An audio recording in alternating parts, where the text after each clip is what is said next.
Mi nombre es Diego Verdugo y en esta ocasión veremos el tema Regiones y recursos naturales, correspondientes al momento 3, bloque 4.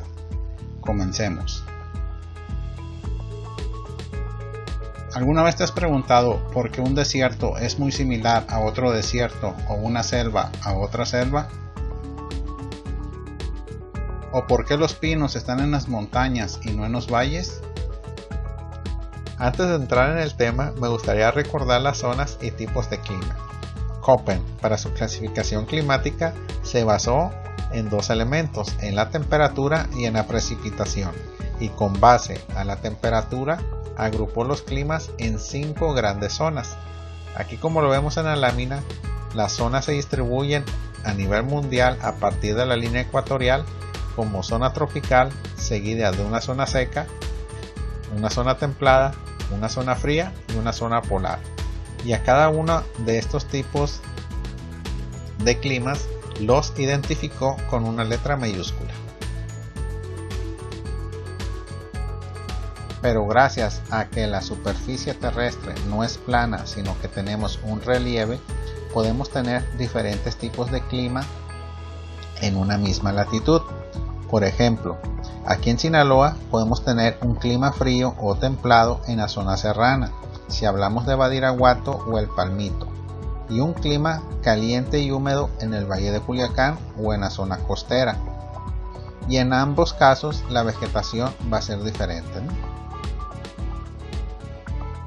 Por lo que podemos decir que hay una relación entre el clima, la altitud y las regiones naturales. Pero, ¿qué son las regiones naturales? Las regiones naturales son zonas delimitadas por diversos elementos de geografía física como el relieve, el clima, la hidrografía, la flora, la fauna, suelo, entre otros. O sea, son zonas o áreas donde hay similitud físico-biológica. Las regiones naturales también las podemos conocer como biomas o ecosistemas. Y según Smith y Smith en el 2007, nos dicen que existen un mínimo de 8 tipos principales de biomas terrestres diferentes. Entre ellos tenemos el bosque tropical, bosque templado, bosque de coníferas, la sabana tropical, praderas templadas, estepa, tundra y desierto. Y aunque son varios los factores que permiten diferenciar entre un ecosistema y otro, la altitud y el clima son dos elementos muy marcados en la conformación de estos. Ahora miraremos el bosque tropical o selva tropical. Se ubica cerca de la línea del Ecuador y existen de dos tipos. Tenemos una selva tropical lluviosa y una selva tropical seca.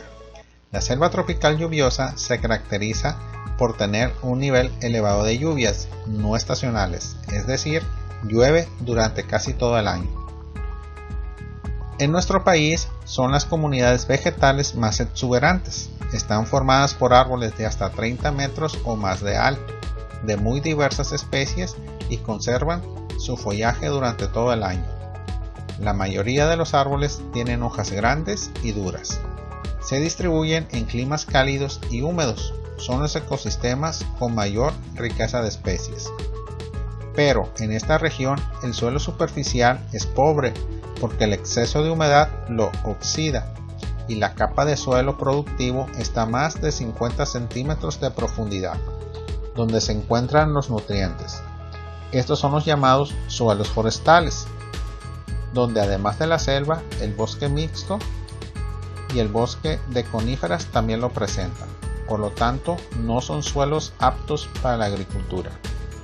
La selva tropical seca o selva baja caducifolia son comunidades vegetales dominadas por árboles pequeños que pierden sus hojas durante la época seca del año.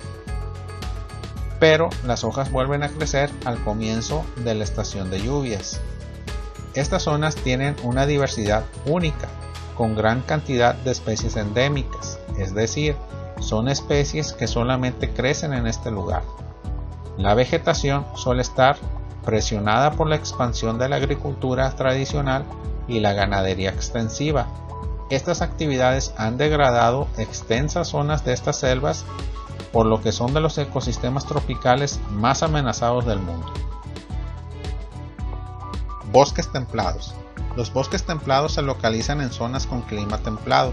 A diferencia de los bosques tropicales, los bosques templados contienen muchos árboles de una sola especie, que pueden ser robles y arces.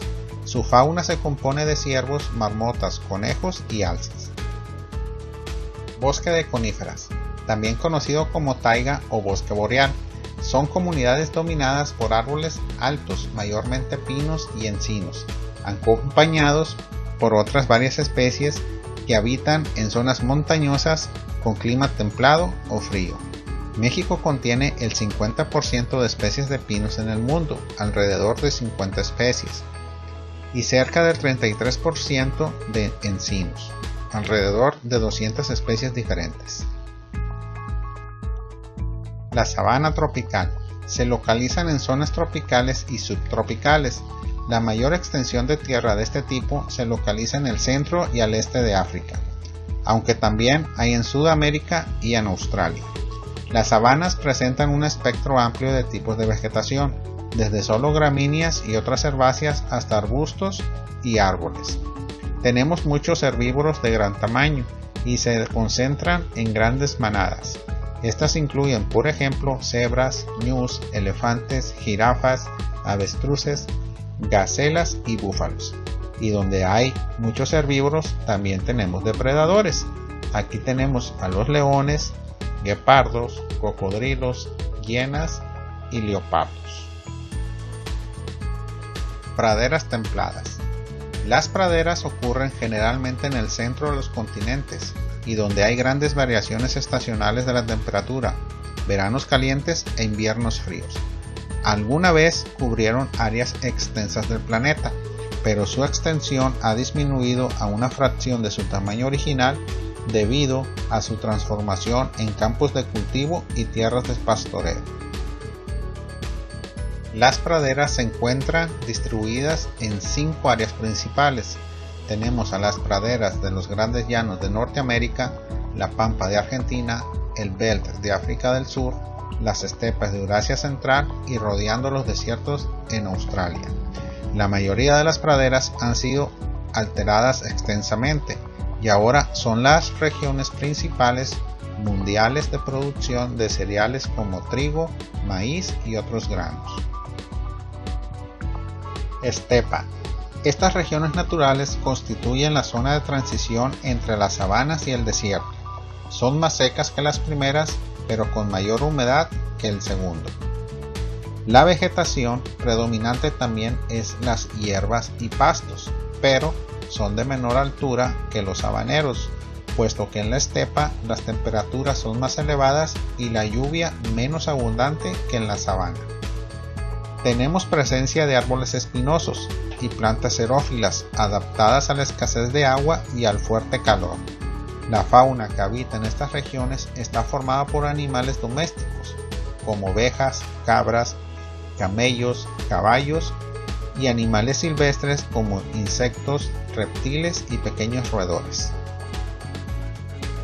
Tundra. La tundra es el bioma más frío del planeta. Es prácticamente un desierto polar que se caracteriza principalmente por un clima sumamente frío, fuertes vientos, pocas precipitaciones, un suelo pobre en nutrientes y una baja diversidad biológica. Básicamente tenemos dos tipos de tundra. Tenemos una tundra ártica y una tundra alpina.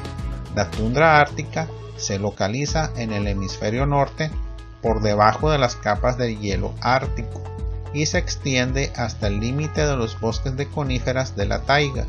Cerca de la mitad de Canadá y una buena porción de Alaska están dominadas por la tundra. En cambio, la tundra alpina se encuentra en las montañas de cualquier lugar del mundo, alturas donde no crece ningún tipo de árbol. A diferencia de la tundra ártica, sus suelos suelen estar bien drenados, por lo tanto no tienen permafrost, o sea, no están congelados. Y por último tenemos el desierto. Los desiertos ocupan alrededor de una séptima parte de la superficie terrestre y están confinados en gran parte a dos zonas que se encuentran entre las latitudes 15 y 30 grados de los hemisferios norte y sur, así como lo estamos viendo en el mapa que se muestra en la lámina. Y existen dos tipos de desiertos: los desiertos fríos, por ejemplo los de la Gran Cuenca de América del Norte, y los desiertos cálidos como es el Sahara. En la lámina podemos observar un ejemplo de un desierto frío y también tenemos la distribución de los desiertos fríos a nivel mundial. Desiertos cálidos. Los desiertos son estructuralmente simples, con arbustos dispersos, plantas efímeras y una topografía abierta y desolada.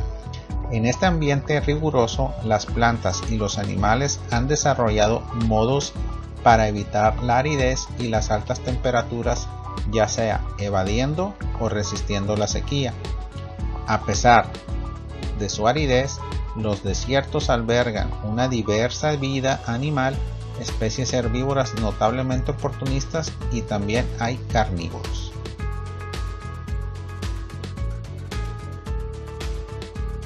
Lo que vemos en pantalla son las regiones naturales que se distribuyen aquí en México. Y estas regiones naturales reflejan las condiciones climáticas y en gran medida la acción del ser humano y sus actividades económicas, que han transformado al medio. La agricultura, la explotación forestal y sobre todo la ganadería han alterado la extensión y la calidad de la cubierta vegetal original. Y dicho esto, me sirve de preámbulo para empezar a hablar sobre los recursos naturales. ¿Qué es un recurso natural? Bueno, un recurso natural es todo elemento de la naturaleza susceptible de ser aprovechado en su estado natural por el ser humano para la satisfacción de sus necesidades, ya sea alimento, vestido, vivienda, educación, cultura, recreación, etc. En otras palabras, es cualquier cosa que nosotros podemos utilizar del medio natural.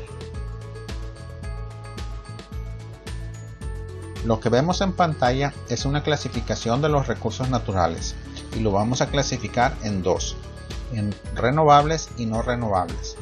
Los recursos naturales renovables se refiere a todos aquellos que tienen la capacidad de regenerarse si se explotan de manera racional, es decir, con la debida cantidad establecida y con su periodo de veda para propiciar su regeneración.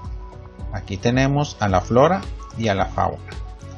Y en los recursos naturales no renovables son elementos inorgánicos que tienen una existencia finita. Y aquí tenemos al suelo, al petróleo, al carbón y el gas natural, por mencionar algunos.